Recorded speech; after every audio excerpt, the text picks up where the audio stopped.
Vision welcomes you my self Prashant sir. आज इस video में हम जानने वाले हैं एंगल्स क्या होते हैं, एंगल्स कैसे बनते हैं, इनकी नेमिंग कैसे करते हैं। ठीक है, जब कोई दो रे एक पॉइंट से निकल रही होती हैं तो उनके बीच में एंगल बनता है। ठीक है, यहाँ पर ये एंगल बन रहा है। ठीक है, या कोई दो लाइन एक दूसरे काटेंगी तो वहाँ पर एंगल्स ये बनेंगे। ठीक, एंगल की नेमिंग कैसे करते हैं, एंगल में क्या क्या होता है। तो देखो, अगर मान लो ये एंगल है, नाम इसका ए बी और सी मैं रख दूँ तो क्या होगा, यहाँ पर एंगल बनेगा। यानी जहाँ पर एंगल बनता है उस पॉइंट का नाम, यहाँ बी रखा हुआ है तो वर्टेक्स को कहलाएगा। ये बी होगा वर्टेक्स। और इस एंगल की दो आर्म्स होंगी। क्या होंगी? आर्म्स। कौन कौन सी?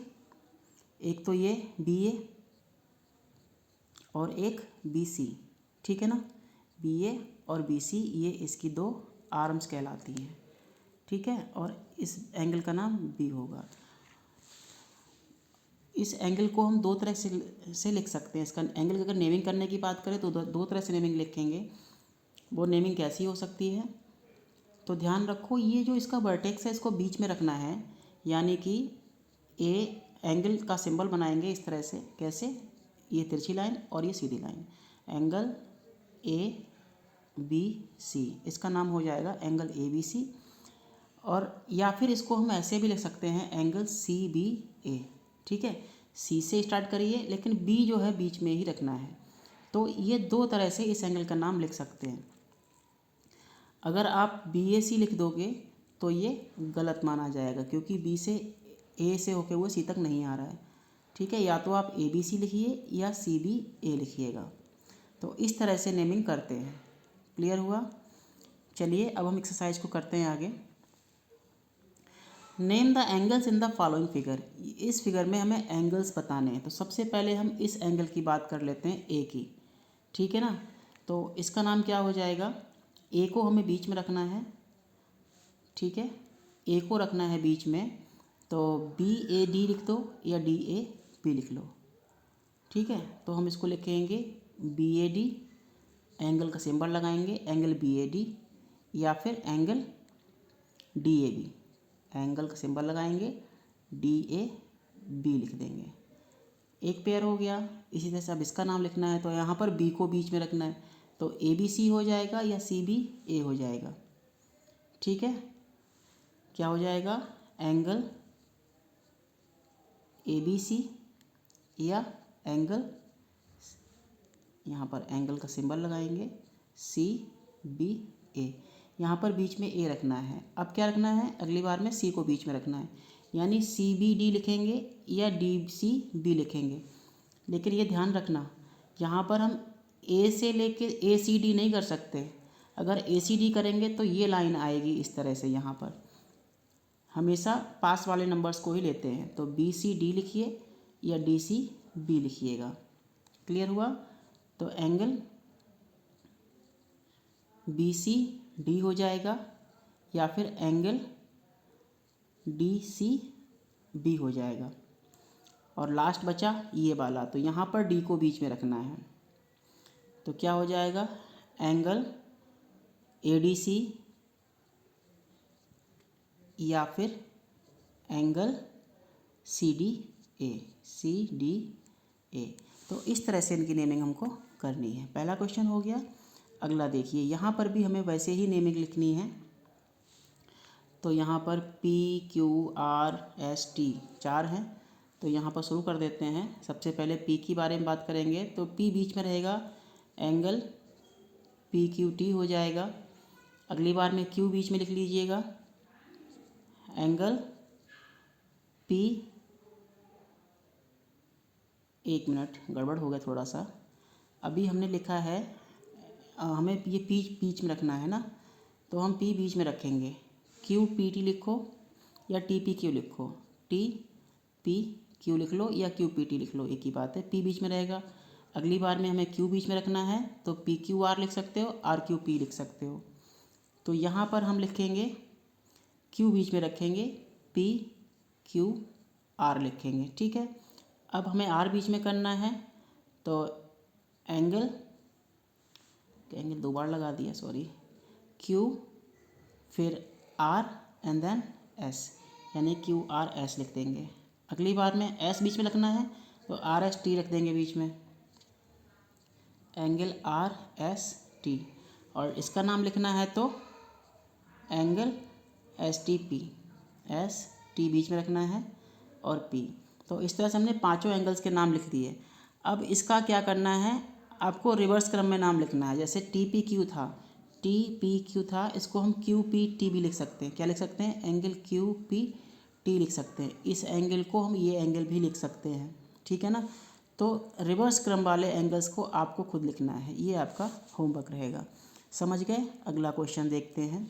How many angles are there in the following, in the adjoining figure, name all of them. अब यहाँ पर आपको कितने एंगल दिखाई दे रहे हैं, सोचो। एक, दो, है ना, दो दिखाई पड़ रहे हैं, लेकिन मुझे तो यहाँ पर तीन दिखाई पड़ रहे हैं। सोचो अगर ये लाइन ना हो तो ये एंगल बना कि नहीं बना, ठीक है। अब इन तीनों के नाम लिखेंगे, यहाँ लिख देंगे थ्री एंगल्स, थ्री एंगल्स हमको दिखाई पड़ रहे हैं, ठीक है। नेम ऑफ देम, तो पहले का नाम लिख देते हैं ये वाला, ए बी सी, ठीक है। Angle A B C, B पर ही बन रहा है, बी बीच में रखना है हमको। फिर सी बी डी, है ना। दूसरा नंबर हो जाएगा क्या, एंगल सी बी बीच में रखना है और डी। फिर तीसरा, अब ये सोच लो ये लाइन नहीं है, ए बी डी हो जाएगा। तीसरा एंगल हो जाएगा एंगल ए बी और डी। तो ये तीन एंगल हमने लिख दिए। इनका रिवर्स क्रम का नाम आप लोग खुद लिख लेना चाहो तो, वैसे यहाँ पूछा तो नहीं है, ठीक है। Question number 5, in the pair of in the points, name the points that लाई। उन पॉइंट्स के नाम बताने हैं जो लाई करते हैं कहाँ, in the interior of angle P Q R. P Q R ये एंगल है, इनके इंटीरियर, यानी ये जो एंगल है तो इसके बीच के हिस्से जो भी फंस रहा होता है उसको इंटीरियर बोलते हैं, और इसके बाहर के हिस्से को एक्सटीरियर बोलते हैं, ठीक है ना। तो यहाँ पर इंटीरियर में इन्होंने पूछा है, तो इंटीरियर में कौन सा आएगा, अंदर कौन कौन से पॉइंट दिखाई पड़ रहे हैं। तो ए वाले का आंसर लिखता हूँ, इंटीरियर में आ रहा है पॉइंट ए अंदर मिल रहा है, पॉइंट सी मिल रहा है और पॉइंट बी मिल रहा है। ये तीनों पॉइंट जो है पॉइंट इंटीरियर में आ रहे हैं। कहाँ आ रहे हैं, इंटीरियर में, इन द इंटीरियर। इंटीरियर में कौन कौन सा आ रहा है, पॉइंट्स कौन कौन से हैं, ए सी और बी, ठीक है। इसी तरह से एक्सटीरियर बोला है, तो एक्सटीरियर में कर लेते हैं हम यहाँ पर। तो यहाँ पर बोला है in the exterior of P Q R, इस ट्रायंगल के, इस एंगल के बाहर दो पॉइंट तो ये मिले, एक पॉइंट ये मिला, तीन पॉइंट आ रहे हैं। कौन सा, इसका नाम ई है, डी है और एक्स है। तो पॉइंट्स कौन से हो जाएंगे, ई और डी और एक्स, तीन पॉइंट यहाँ पर आ गए। फिर ऑन पी क्यू आर, यानी कि इस बाउंड्री पर कौन कौन से पॉइंट आ रहे हैं। बाउंड्री पर एक तो वाई मिल रहा है और एक जेड मिल रहा है, तो यहाँ आंसर हो जाएगा वाई एंड जेड, ठीक है। तो ये क्लियर हो गया होगा आप लोग को। आगे बढ़ते हैं। अगला क्वेश्चन है, name the vertex and arms of the following angles. इनका वर्टेक्स और आर्म्स बतानी है। Also name the angle in two different veg.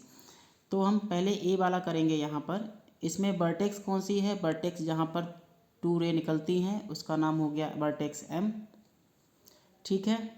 और आर्म बोला है तो एक आर्म ये है, एक आर्म ये है, यानी कि एम एल हो जाएगी, एरो ज़रूर लगाना है इस पर। और दूसरी है एम एन, और यहाँ पर भी एरो ज़रूर लगाना है। तो ये टू आर्म्स हो गई। और इस एंगल का नाम क्या हो जाएगा, एंगल एल, एम बीच में रखना है और एन, या एंगल एन, एम बीच में रहेगा और एल हो जाएगा, ठीक है। तो इस तरह से नेमिंग करनी है। इसी तरह से ये बी वाला यहाँ पर देखो वर्टेक्स इसकी, जहाँ पर दो रे निकल रही हैं, निकल कहाँ से रही हैं, यू से निकल रही हैं। तो यहाँ पर यू से निकल रही, वर्टेक्स यू हो जाएगा। आर्म्स एक यू एस और दूसरी यू टी, लिख लेते हैं यू एस, एरो जरूर लगाएंगे, और यू टी एरो जरूर लगाएंगे। नाम हो जाएगा एस यू टी या टी यू एस, ठीक है, एंगल एस यू टी, ठीक है, या फिर angle T U S. Clear हुआ। इसी तरह से सी वाला आप लोग खुद करोगे। यहाँ वर्टेक्स आपको ढूंढनी है, वर्टेक्स ये रही, ये आर्म्स रही, और ये इसका नाम, इस तरह से आप लोग खुद कर लेना, ठीक है। चलिए अगला question, name any two pairs of adjacent angles in the given figure. इसमें दो पेयर्स लिखने हैं एडजेसेंट एंगल्स के। एडजेसेंट मतलब होता है पास वाला एंगल। अब देखो ये एंगल जो है इसके पास में है और ये वाला एंगल इसके पास में है, तो इनका हम क्रम से नाम लिख लेते हैं। पहले हम दिखा देते हैं ये वाला एंगल इसके पास में है, तो ये इसका नाम हो जाएगा A P B, A P और बी, या बी पी ये लिख सकते हो या ए पी बी लिख सकते हो। हम यहाँ पर ए पी बी लिखेंगे, एंगल ए पी और बी, एंड इसका नाम क्या होगा, बी से शुरू होगा, पी और सी जाएगा, है ना, एंगल बी पी सी। एक पेयर तो ये हो गया इसका और इसका। दूसरा कौन सा किसके पास में है, दूसरा पास में है ये वाला एंगल इस वाले के पास में है, एंगल बी पी सी किसके पास में है, इस वाले के। इसका नाम क्या है, सी पी डी, ठीक है, क्या नाम है, angle C P D. Clear हुआ, ठीक है। तो यहाँ पर दोनों पेयर्स हमने लिख लिए एडजेसेंट एंगल्स के। अब क्या आप ये बताओ, ये एंगल इसका एडजेसेंट होगा, नहीं होगा, क्योंकि एडजेसेंट में एक कॉमन आर्म कंपलसरी है, यानी कि यहाँ पर एक आर्म दोनों एंगल्स में यूज होनी चाहिए और वर्टेक्स भी कॉमन होना चाहिए, ठीक है। तो इस तरह से इसका आंसर हो गया। इसी साथ ये वीडियो खत्म होता है। आपको वीडियो कैसा लगा आप हमें जरूर बताइएगा, कमेंट जरूर कीजिएगा, ठीक है। हम आपके कमेंट्स का वेट करेंगे। Okay, thank you, bye bye.